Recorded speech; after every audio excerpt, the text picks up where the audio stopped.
Bab keempat. Om, tolong jemput aku ya. Suara Larissa terdengar serak, seperti sedang menangis. Kamu kenapa, Sa? Tanyaku. Om jemput aja, aku tunggu di gudang belakang sekolah, aku takut. Pintanya lalu menutup telepon. Dia kenapa? Sedang apa jam segini di gudang belakang sekolah? Ini sudah hampir jam 9 malam, jadi sejak tadi Larissa belum pulang sekolah? Astaga! Aku segera membereskan barang-barangku, aku harus segera menjemput Larissa. Dia terdengar tampak ketakutan dengan suaranya yang bergetar. Kamu mau kemana, Jas? Tanya Vera heran karena melihatku sedikit berlari keluar dari ruanganku. Aku buru-buru, Ver. Aku balik duluan ya. Jawabku, dengan langsung pergi tanpa menjawab apapun lagi. Aku harus segera menjemput Larissa. Aku memacu mobilku dengan cepat, khawatir jika sesuatu yang buruk terjadi pada Larissa. Sungguh ini tak wajar, karena bukan lagi jam sekolah. Ini sudah waktunya untuk tidur, tapi Larissa masih berada di sekolah. Tak lama kemudian, aku telah sampai di depan gedung sekolah tempat Larissa belajar. Sangat sepi, tak ada siapapun di sana. Apa benar Larissa ada di dalam? Aku ragu, jangan-jangan dia hanya mengerjaiku saja. Tapi, aku ingin menghabiskan rasa penasaranku. Aku berlari ke arah belakang sekolah, di mana gudang yang Larissa sebutkan ada di sana. Gelap sekali, tak dapat melihat apapun. Aku meraih ponselku dan menyalakan senter untuk melihat sekitar gudang itu. Tak ada apapun di sana. Sa, kamu di mana? Tanyaku sedikit berteriak. Om, aku di dalam, Om. Tolong! Larissa menyahut dari dalam gudang yang digembok dari luar, suaranya terdengar menangis. Sa, kamu di dalam? Tanyaku dengan menggedor pintu gudang itu. Iya, Om, aku di dalam. Tolong aku, Om, takut. Teriak Larissa ketakutan. Aku tak bisa membuka gembok yang berukuran besar itu, segera saja aku mencari-cari sesuatu yang bisa dipakai untuk membuka gemboknya. Mataku tertuju pada sebuah bongkahan batu besar teronggom di tanah. Aku mengambil batu itu dan memukulkannya ke gembok berkali-kali hingga tanganku terasa sakit, pasti lecet, karena sisi-sisi batunya cukup tajam. Gembok pun berhasil aku rusak. Aku membuka pintu gudang itu, dan kembali menyorotkan senter dari ponselku ke dalam sana, mencari Larissa. Sa, kamu di mana? Teriakku mencari Larissa. Aku di sini, Om. Jawab Larissa, yang ternyata bersembunyi di balik sebuah papan pelajaran kimia yang sudah tak terpakai. Kamu kenapa di sana, Sa? Ayo ke sini, kita pulang. Pintaku, tapi Larissa hanya menangis. Aku mendekati Larissa, tapi dia malah ketakutan. Sa, ayo pulang. Aku mengulurkan tanganku untuk membantunya. Aku malu, Om. Jawabnya dengan menangis. Malu kenapa? Tanyaku heran. Larissa menunjuk ke arah yang berlawanan, di mana terserak baju-baju seragamnya di sana. Astaga! Apakah Larissa? Tidak. Aku membuka jasku dan mendekati Larissa. Aku memintanya untuk memakai jasku, dia menurut. Kemarilah. Titahku, Larissa dengan takut-takut berdiri dan mendekat padaku. Aku langsung memeluknya. Kenapa, Sa? Kamu kenapa? Kenapa baju-baju kamu rusak dan berserakan di tanah? Tanyaku, tapi Larissa tak menjawab, dia hanya terus menangis. Sudahlah, mungkin belum saatnya aku bertanya. Larissa tampak syak. Aku menggendong Larissa di punggungku dan membawanya masuk ke dalam mobil. Larissa tak henti menangis. Aku tak dapat melihat dengan jelas seperti apa penampilannya sekarang karena terlalu gelap. Aku segera saja melajukan mobilku untuk pulang. Aku menggendong kembali tubuh Larissa dan membawa masuk ke dalam rumah. Aku mendudukkannya di atas sofa ruang tamu, lalu berjongkok di depannya. Sa, ada apa? Siapa yang melakukan itu sama kamu? Tanyaku pelan. Aku tak mau membuat Larissa tambah takut. Meski aku pun merasa hancur karena istriku mungkin telah dinodai orang lain, melihat kondisinya saat aku temukan, kemungkinannya besar jika Larissa jadi korban pemerkosaan. Aku mengepalkan tanganku menahan amarah jika membayangkan itu benar. Larissa terus menangis, kulihat penampilannya dengan jelas, rambutnya acak-acakan dengan beberapa bagian yang digunting, wajahnya memar di bagian pipi dan sedikit lecet di sudut bibirnya, dan juga kulihat dari paha hingga kakinya kotor dengan tanah yang basah. Tampaknya Larissa mendapatkan perlakuan yang kasar, aku semakin geram. Sa, tolong jawab saya. Siapa yang melakukan ini? Kali ini aku bertanya dengan tegas. Aku ingin cepat mendengar jawaban darinya agar aku bisa memutuskan langkah yang akan aku ambil. Larissa menatapku takut. Aku memegang bahunya mencoba menenangkan dia. Sa, saya nggak akan marah. Ayo jawab aja supaya saya bisa menghukum orang itu. Aku membujuk Larissa agar mau berbicara. Om, aku takut. Mereka jahat, Om. Mereka jahat. Aku mau berhenti sekolah, Om. Larissa sedikit berteriak. Dia sangat ketakutan. Sa, coba jelaskan apa yang terjadi. Aku tak sabar. Larissa memelukku erat. Mungkin dia sangat syak dan takut. Sa, tolong jelaskan ya. Saya akan kasih pelajaran orang itu. Aku berkata dengan pelan, mengelus punggungnya lembut. Om, mereka bilang aku gadis murahan. Karena aku sering diantar Om. Mereka juga sering lihat aku jalan sama Om. Mereka bilang aku pelacur kecil. Mereka bilang aku simpanan Om. Jawab Larissa lirih, pelukannya semakin erat padaku. Astaga! Siapa yang tega berkata seperti itu? Siapa yang bilang begitu, Sa? Tanyaku, akan Ki-hajar orang itu. Teman-temanku, Om. Mereka gak suka sama aku sejak aku masuk. Mereka selalu membuli aku karena aku sering dapat nilai paling tinggi di kelas. Aku gak pernah jahat sama mereka, Om. Jelasnya terus menangis. Oke, apa yang mereka lakukan sama kamu dan kapan? Tanyaku lagi. Tadi, setelah kelas bubar dan semua orang udah pulang, mereka menyeret aku ke belakang sekolah. Mereka membawaku ke gudang. Di sana aku dipukuli, Om. Wajahku ditampar beberapa kali. Ada yang pukul perutku juga sampai rasanya perutku kayak dikoyak, Om. Sakit banget. Mereka menelanjangi aku juga merusak baju seragamku dengan gunting. Terus mereka menggunting rambutku. Meski aku memohon buat dilepaskan, tapi mereka nggak mau dengar, Om. Mereka merundungku sampai sore. Aku kesakitan, Om. Seluruh tubuhku sakit. Jelas Larissa membuat hatiku tersayat mendengar penjelasannya. Larissa terus menangis sambil menjelaskan yang terjadi padanya.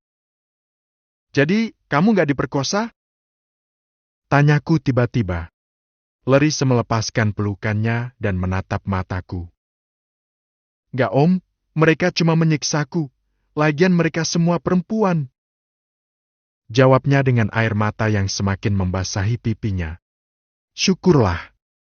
Aku bisa bernafas lega mendengar jawaban Larissa. Ya udah, kamu mandi ya, badan kamu kotor. Pintaku, Larissa mengangguk. Aku membawanya ke kamar mandi di kamarnya. Aku menyiapkan air di bathtub untuknya mandi. Om, keluar, aku mau mandi. Ucap Larissa yang melihatku masih berdiri di samping bathtub. Aku terhenyak. Benar juga, kenapa aku masih di sini? Aku segera keluar setelah menyadari Larissa tak nyaman karena keberadaanku.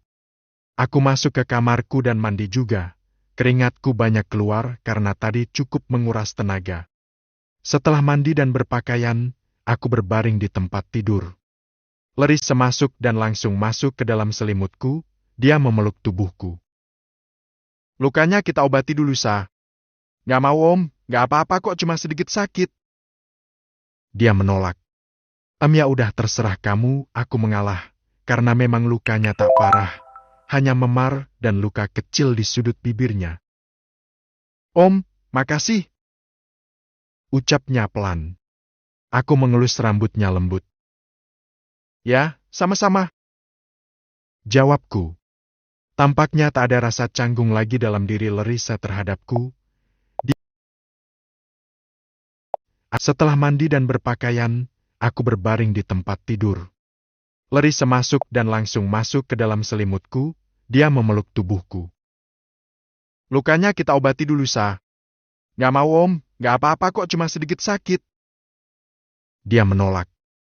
Ya udah terserah kamu, aku mengalah. Karena memang lukanya tak parah. Hanya memar dan luka kecil di sudut bibirnya. Om, makasih. Ucapnya pelan. Aku mengelus rambutnya lembut. Ya, sama-sama. Jawabku. Tampaknya tak ada rasa canggung lagi dalam diri Larissa terhadapku. Dia sering memelukku sekarang. Dia bahkan tak sungkan mencium pipiku saat aku mengantarkannya ke sekolah. Tak jarang juga aku merasa sepi saat Larissa tak tidur di kamarku. Apakah aku jatuh cinta pada bocah SMA ini? Gadis yang kuanggap sebagai anak kecil ini tampaknya berhasil mencuri hatiku. Yang aku rasakan terhadapnya memang berbeda. Tak seperti saat aku menikahinya. Rambut kamu besok kita potong ya? Jelek banget. Ledekku. Larissa mendongak menatapku. Ya, Om. Jawabnya. Setelah itu, kita ke sekolah. Kita adukan pembuli kamu biar dihukum. Aku nggak mau ikut, Om. Aku takut. Takut apa? Kan sama saya. Pokoknya nggak mau ikut, Larissa tetap menolak. Ya udah, siapa aja tadi yang bully kamu? Aku ingin tahu nama-nama anak yang membuli Larissa. Stefani, Farhana, Dalisa sama Marina. Jawabnya. Oke, waktunya tidur. Aku menarik selimut agar menutupi tubuh kami. Om, aku lapar. Ucapnya saat aku hendak menutup mata. Lapar? Tanyaku. Iya, Om. Aku terakhir makan tadi siang di jam istirahat. Aku belum makan apa-apa lagi karena dikurung di gudang. Saya lupa, Sa. Ya udah ayo makan dulu. Masih ada mie instan kan? Saya masakin. Aku mengajaknya keluar dari kamar menuju dapur untuk memasak mie instan untuknya. Aku lupa jika Larissa terkurung di gudang itu seharian, mana bisa dia makan? Dasar bangsat-bangsat kecil itu, berani-beraninya membuli Larissaku. Tanganku mengepal. Aku menatap Larissa yang sedang menunggu di meja makan, gadis yang malang. Teman-temannya pasti mengira jika Laris adalah gadis simpanan Om karena sering jalan bersamaku. Mereka tak tahu jika kami adalah suami istri. Meski begitu, tetap saja mereka tak pantas melakukan hal sejahat itu kepada Larissa. Makan dulu, aku menyodorkan semangkuk mie instan kepada Dani. Dia menerimanya. Makasih, Om. Ucapnya dengan mengulas senyum. Senyummu itu selalu terlihat manis. Larissa memakan mie buatanku dengan lahap. Mungkin dia sangat lapar. Aku membiarkannya makan tanpa mengganggunya. Setelah dipastikan perut Larissa kenyang, aku mengajaknya untuk tidur, karena waktu sudah mulai larut. Larissa kembali memelukku di dalam selimut. Aku memeluknya juga.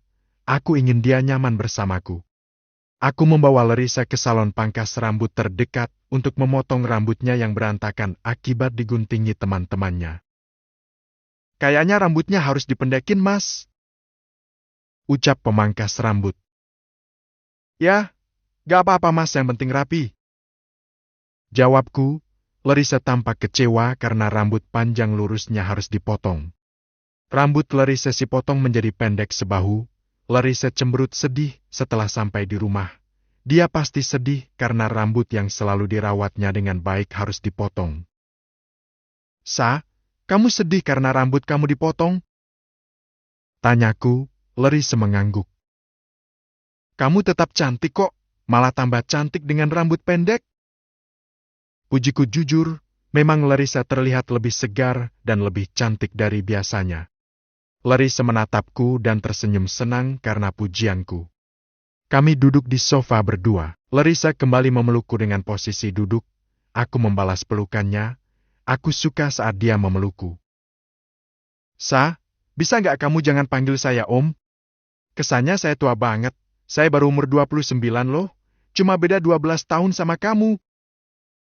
Pintaku, jujur saja aku merasa sangat tua dengan panggilan Om darinya.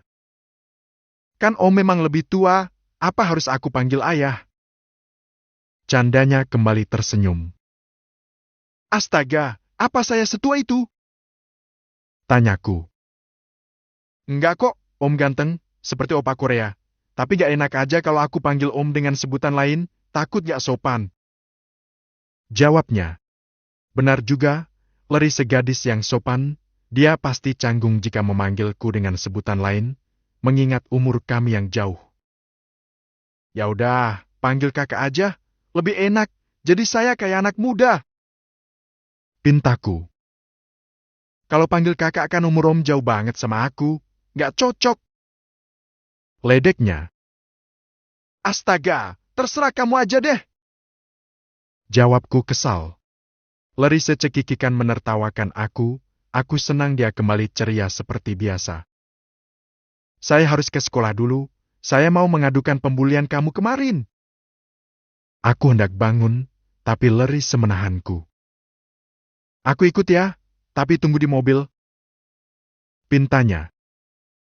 Ya udah, ayo.